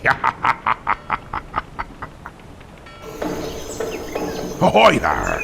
Come join us this Saturday. Happy right. This Saturday, April 2nd, from 11 a.m. to 4:30 p.m. right there at the Heroes and Villains Con, located right at 75 East Court Street, Cortland, New York. It's a nice little get-together shindig, and I'll be there, and a couple of the crew shall be too. So come by, say howdy, and say a request. And if you do a request, we'll give you a free button. That's how it works. You give a request, a free button, and no charge to get in the door. That'd be right, Heroes and Villains Con, this April 2nd, 11 a.m. to 4:30 p.m. right here in Cortland, New York. You can find out more about it right there on the Book of Face, Heroes and Villains Con. Now what be up with all these crazy drums and birds? Wonder. Maybe you did, maybe you didn't. Maybe you went, maybe you couldn't. Maybe you tried. Maybe you succeeded. Maybe you want to do it again.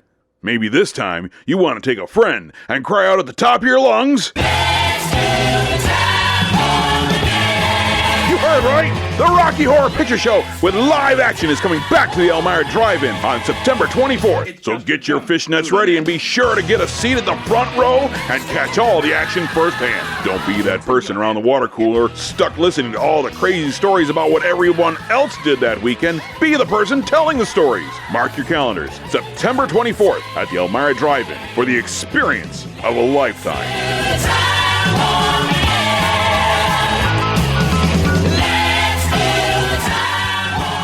See you at the Rocky Horror Picture Show. Rated R. Under 17. Not admitted without parent. Ha ha ha ha. I come to the realization. I looked at the clock. We must have gone long in that first segment. Well, we are a little short on our full 40 minutes. We better get as crazy as we possibly can. I fear that the witching hour, when it comes upon us, it'll be like a tidal wave to a soup cracker. It won't be a beautiful, wonderful thing. It'll sweep over us and destroy our minds for sure. So with that, let's go straight to the phone lines and hope the saving grace be within the requests. It sounds like you're having a real wing-dingler party over there. I don't know what you're doing, but boy, it just sounds like fun. But you gotta play something really hip. What's that crazy tune with all the P's and the freezing cold and second destination and second destination? You know what I mean, Captain. You just gotta play it. Then get that party really rocking. Freezing cold in Nancy Tuesday. You the cold maze, say one, freezing cold in Nancy Tuesday. All right.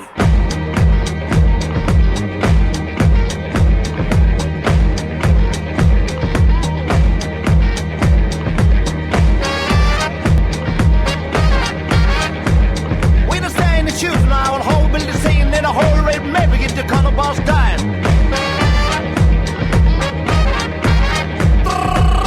Behind me, get a cold, baby, stay yet with Joe.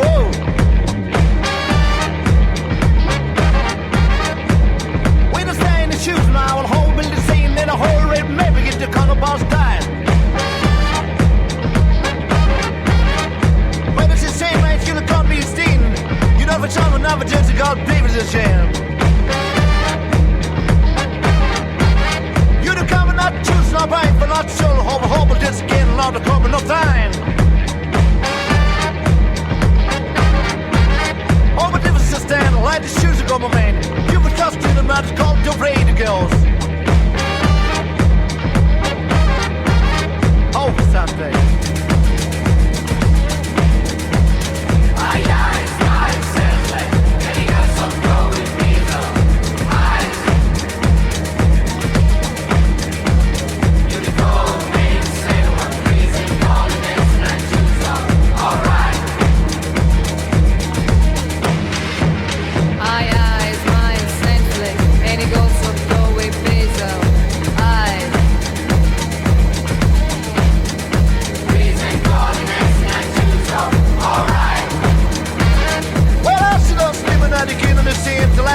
But don't call one good time, let faith go. We the same in the same, and the shoes come up in. There's two of the cars that over four world the guide to stay. I smile, chance, let's ain't a hill still go and feels the eyes. You the call and made to say one piece, it's calling this in I do so, alright. You know, I'm feeling sick, you got them in door. Let's leave it at that till I think you're.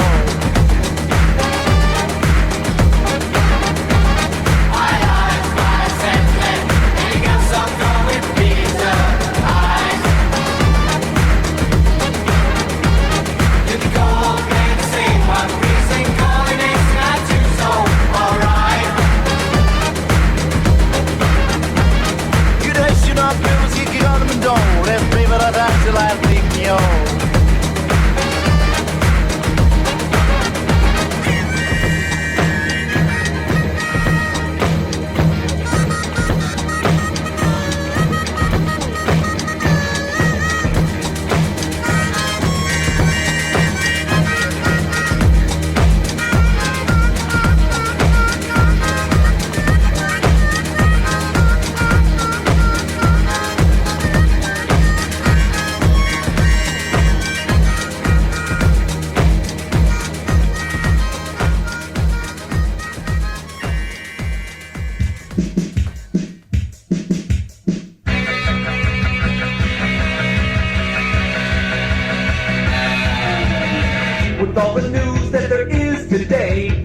hard to keep it all inside my brain.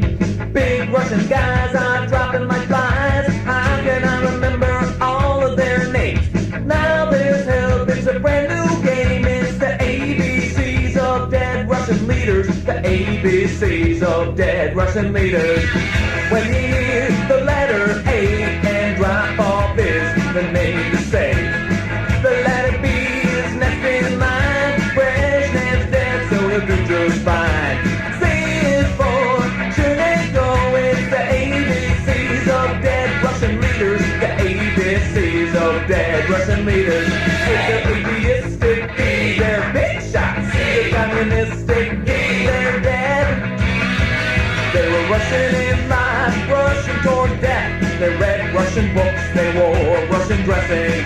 It's hard to fathom cause I'm a foreigner. Excitement there is just around the corner. He's got a vital drawer that's marked the ABCs of dead Russian leaders. The ABCs of dead Russian leaders. A, they hate apple pie. B, they hate baseball. C, they like Coolidge cause he's dead too.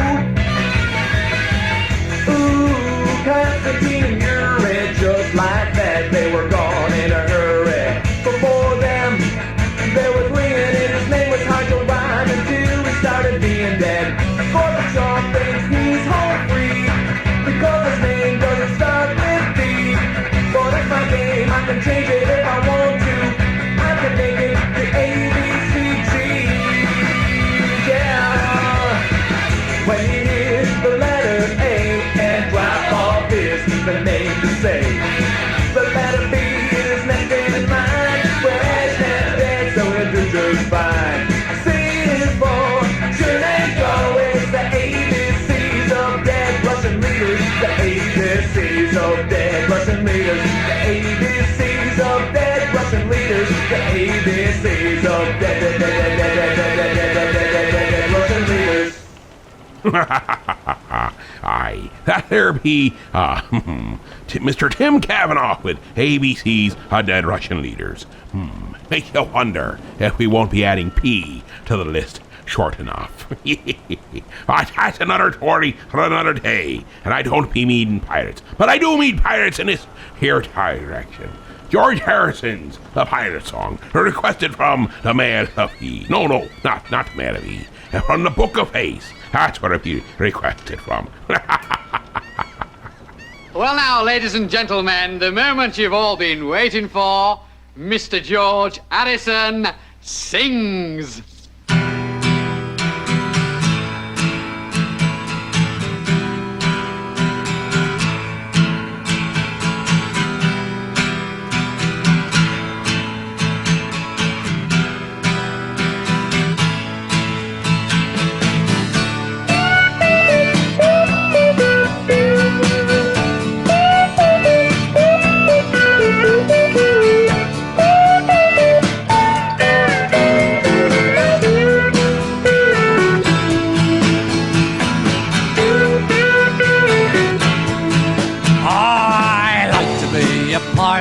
A pirate's life for me.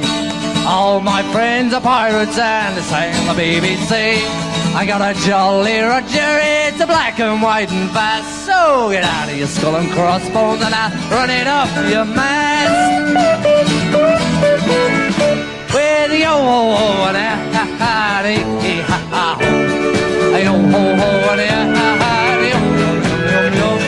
I got a Jolly Roger, it's a black and white and fast. So get out of your skull and crossbones, running up your mast. Altogether I like to be a pirate's life for me. And all my friends are pirates and sail the BBC.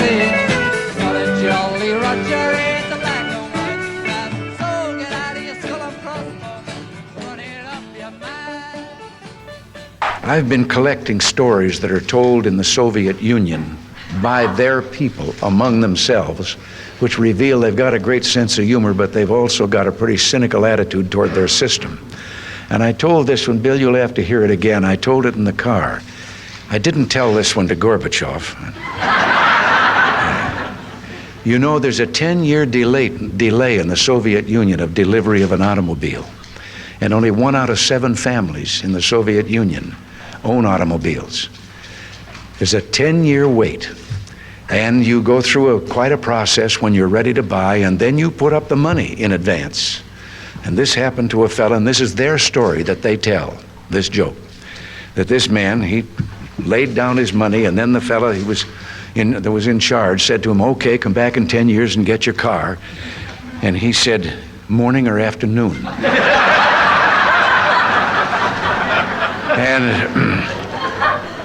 And the fellow behind the counter said, well, 10 years from now, what difference does it make? And he said, well, the plumber's coming in the morning.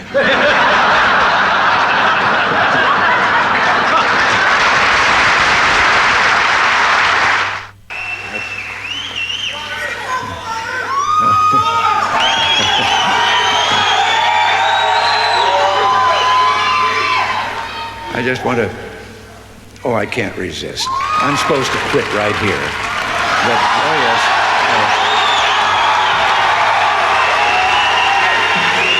But in view of the fast things that I just said, I don't know whether you know it or not, but I have a new hobby. I am collecting stories that I can actually prove are told among the Russian people. They make them up themselves, they tell them between themselves, reveals they got a great sense of humor, and they've also got a little cynical attitude about things in their country. And one of these stories, the one I'm going to tell you, I told to General Secretary Gorbachev, and he laughed. The story was an American and a Russian arguing about their two countries, and the American said, look, in my country, I can walk into the Oval Office, I can pound the president's desk and say, Mr. President, I don't like the way you're running our country. And the Russian said, I can do that. The American said, you can? He says, yes. I can go into the Kremlin, to the General Secretary's office, pound his desk and say, Mr. General Secretary, I don't like the way President Reagan's running his country. You know, less than 1 family out of 7 in the Soviet Union owns an automobile. Most of the automobiles are driven by the bureaucrats. The government furnishes them and drivers and so forth. So an order went out one day to the police that anyone caught speeding, anyone, no matter who, gets a ticket. Well, Gorbachev came out of his country home, his dacha.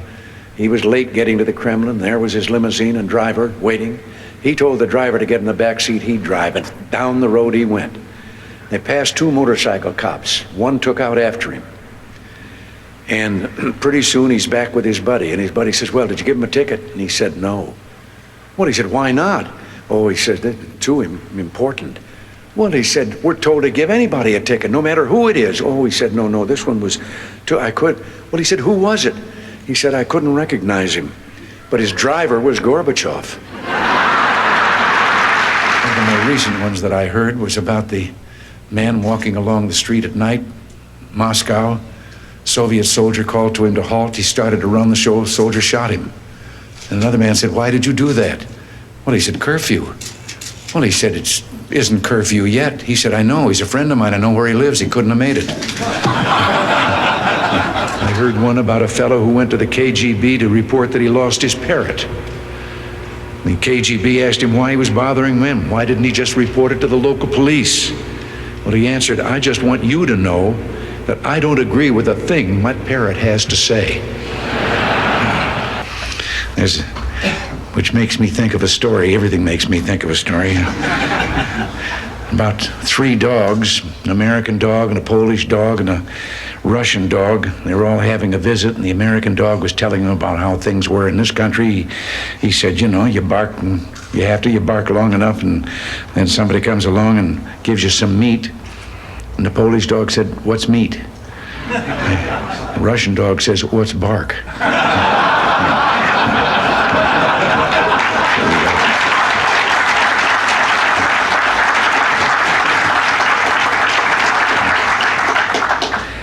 I have to interrupt right here and tell you that in one of my visits, I won't name him, I don't want to embarrass him, but one of the heads of state that I met with on this visit, he gave me one while I was on the way. Told me the story about the 2 fellows in the Soviet Union that were walking down the street, and the one of them says, have we really achieved full communism? Is this it? Is this now full communism? And the other one said, oh, hell no, things are going to get a lot worse. Aye, Mr. Old President himself, Ronald Reagan, knowing how to take on the dark days. And that's with humor, jocularity, and laughter. Aye, if you can't have a little bit of frivolity tossed in there, you're never gonna make it. And that's the whole point. We have to learn to laugh again. For the dark days sometimes be upon us, but we can be a shining beacon of light with a good laugh. And be a proper pirate, too. Now, let's be cut into commercial and return with the hopes and dreams that we can be more prepared for what be coming straight at us, and that be the witching hour, the darkest of days there be. Ahoy there! Come join us this Saturday. Happy right. This Saturday, April 2nd, from 11 a.m. to 4:30 p.m. right there at the Heroes and Villains Con, located right at 75 East Court Street, Cortland, New York. It's a nice little get-together shindig, and I'll be there, and a couple of the crew shall be too. So come by, say howdy, and say a request. And if you do a request, we'll give you a free button. That's how it works. You give a request, a free button, and no charge to get in the door. That'd be right, Heroes and Villains Con, this April 2nd, 11 a.m. to 4:30 p.m. right here in Cortland, New York. You can find out more about it right there on the Book of Face, Heroes and Villains Con. Now what be up with all these crazy drums and birds? Wonder. Look, Sidekick, a shop just for heroes. No, it's a comic book shop and it's for everyone. Not possible. See, it's even right in the name, Heroes. So that means you'll need to stay out here whilst I go shopping. It's Heroes, your mom threw out comic shop, and it's for everyone, including sidekicks. Hey guys, the little guy is right. It's all about the love of comics, and not whether you can fly or not. But, by the way, I do love the cape. Gee, thanks. So Heroes Comic Shop is located at 130 West 14th Street in Elmira Heights, New York. We're open Wednesday through Saturday. You can check us out at momthroughtout.com. Oh, look! They have Archie comics! Heroes Comics, for every kind of hero. Well, let's be jumping right back to the phone lines and see what we shall see now that we're out to sea with a party above me. There was Rhymies there. I want to request Chug-a-lug, Chug-a-lug. Thank you.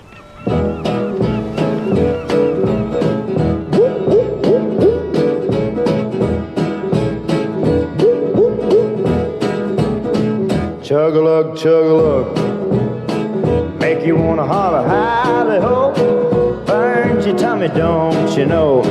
Chug-a-lug, chug-a-lug, grape wine in a mason jar, homemade and brought to school by a friend of mine after class.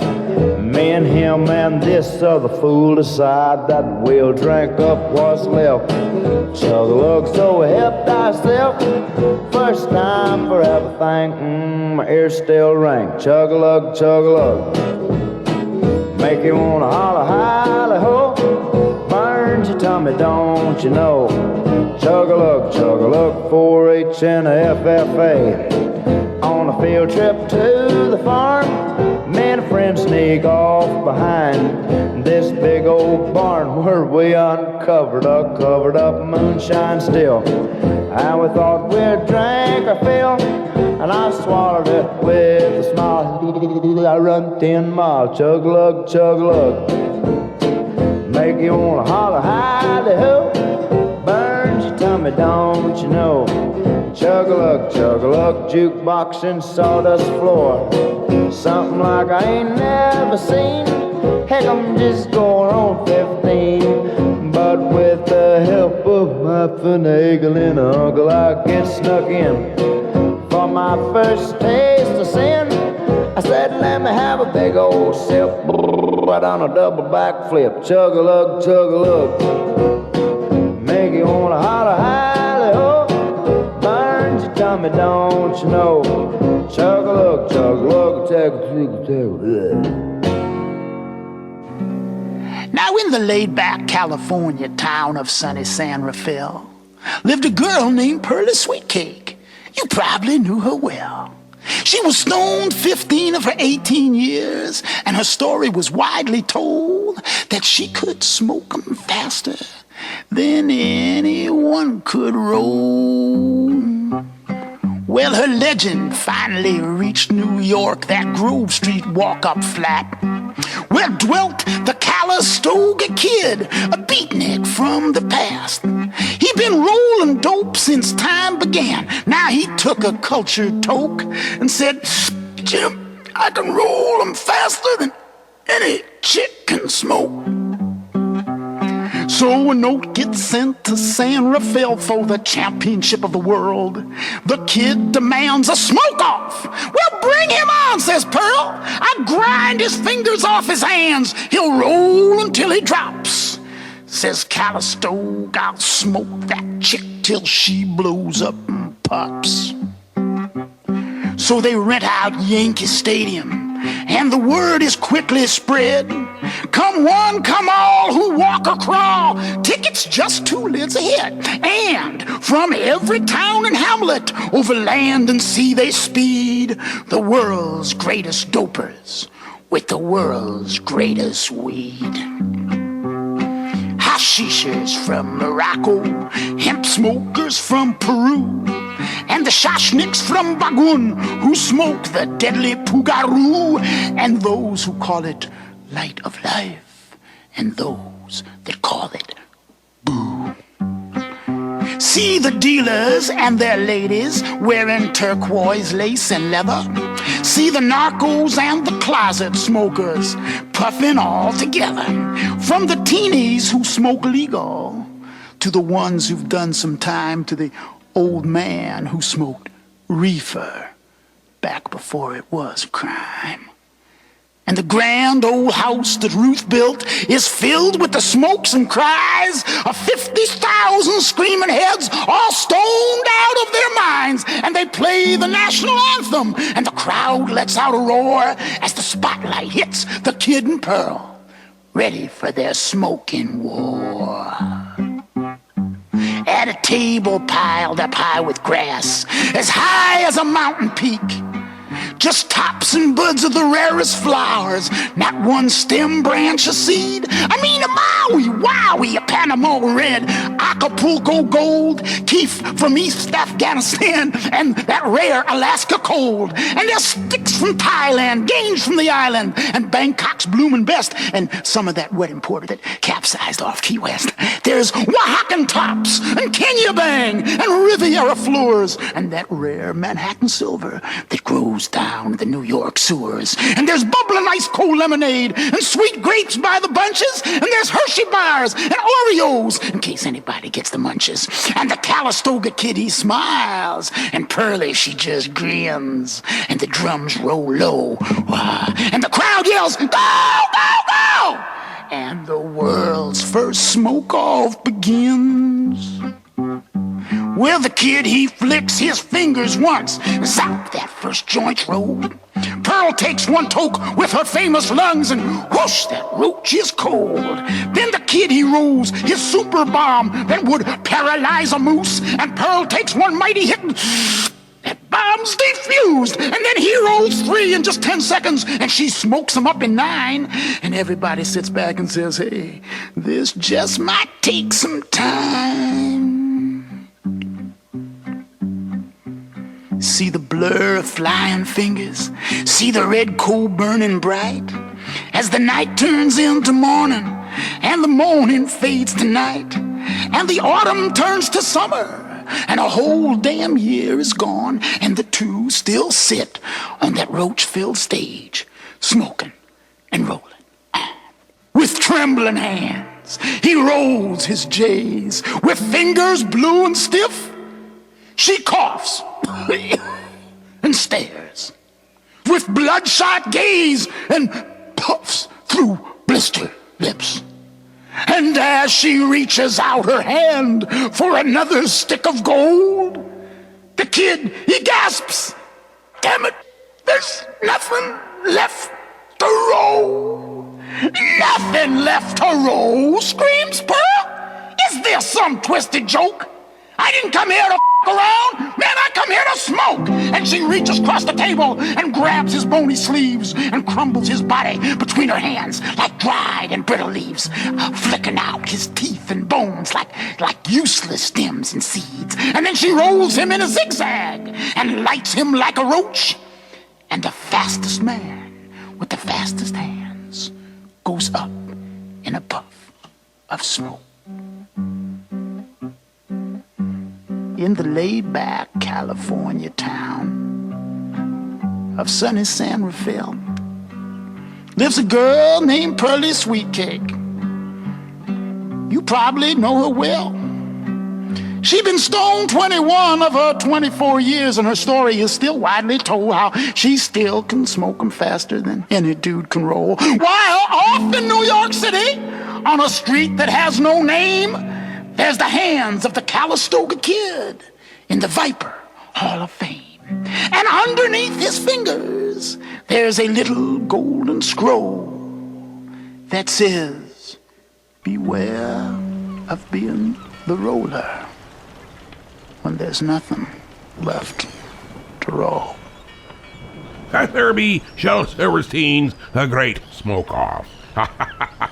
And here, requested from the Mail of Snail. It was on the sticky side of a gum wrapper. Was a request, and a little dusty. I forgot to get to it. But it was the lottery winners and Nickelback. Weed, Rockstar, Sea Shanty.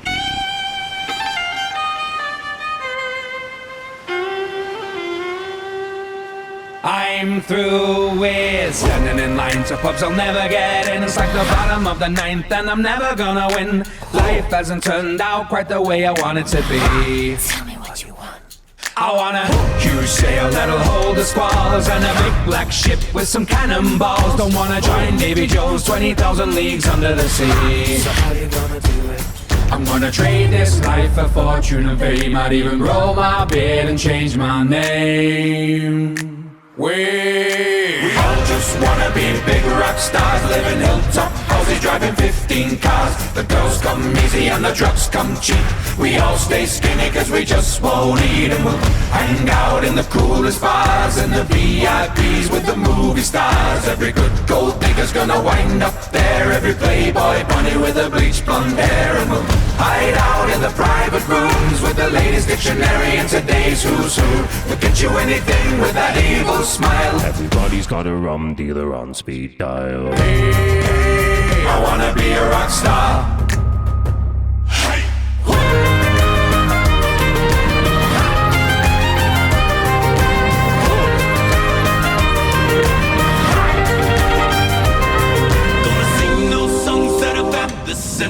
Singing those songs that offend the censors. Popping my pills from a past dispenser. Rock stars don't do morning. Get washed up sailors writing all our songs. Get washed up sailors writing all our songs. Yeah, sing them every day so I don't get them wrong. We'll sing them just till morning. We all just wanna be big rock stars, living hilltop houses, driving 15 cars. The girls come easy and the drugs come cheap. We all stay skinny cause we just won't eat, and we'll hang out in the coolest bars and the VIPs with the movie stars. Every good gold digger's gonna wind up there, every playboy bunny with a bleached blonde hair. And we'll hide out in the private rooms with the latest dictionary and today's who's who. We'll get you anything with that evil smile. Everybody's got a rum dealer on speed dial. Hey, I wanna be a rock star. He's got a rum dealer on speed dial. Hey, I wanna be a rock star. Now that's a catchy tune. Get your feet kicking right proper. Now, don't be forgetting that you can call us 323-432-8346. And that next week, on Saturday, we'll be there in Cortland, New York, set up with the Heroes and Villains Con. I hope to see ye there, and hope that you got some requests for us. I think the party might be breaking up. Hallelujah. Hey, yo! What you doing still hiding down here? You miss a great party, but it's okay. I bring the party down here to you. Come on in, everybody. Come on. Is it a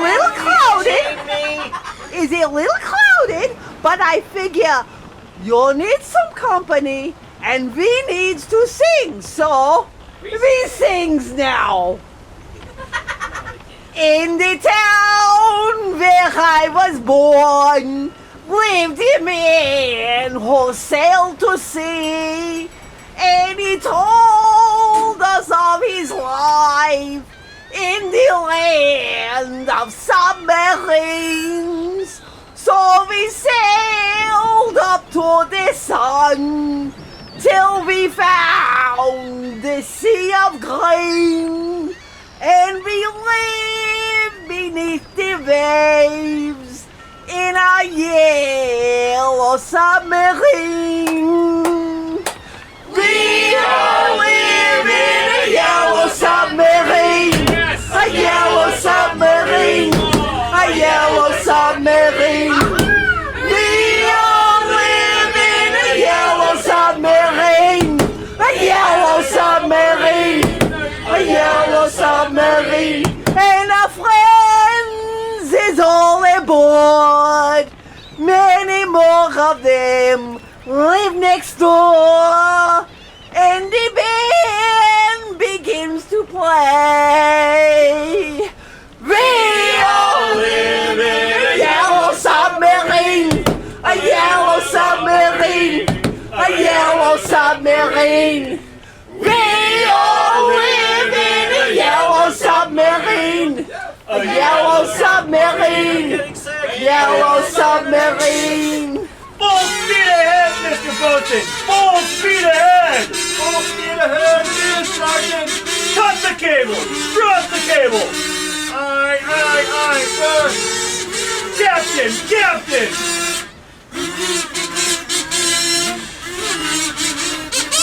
As we live a life of ease, every one of us is all we need. Sky of blue, sea of green, in a yellow submarine. We all live in a yellow submarine. A yellow submarine. A yellow submarine. We all live in a yellow submarine. A yellow submarine. A yellow submarine. We all live in a yellow submarine. A yellow submarine. A yellow submarine. We all live in a yellow submarine. A yellow submarine. A yellow submarine. Well, I do believe we've been tortured well enough. Good night. So just chill till the next episode.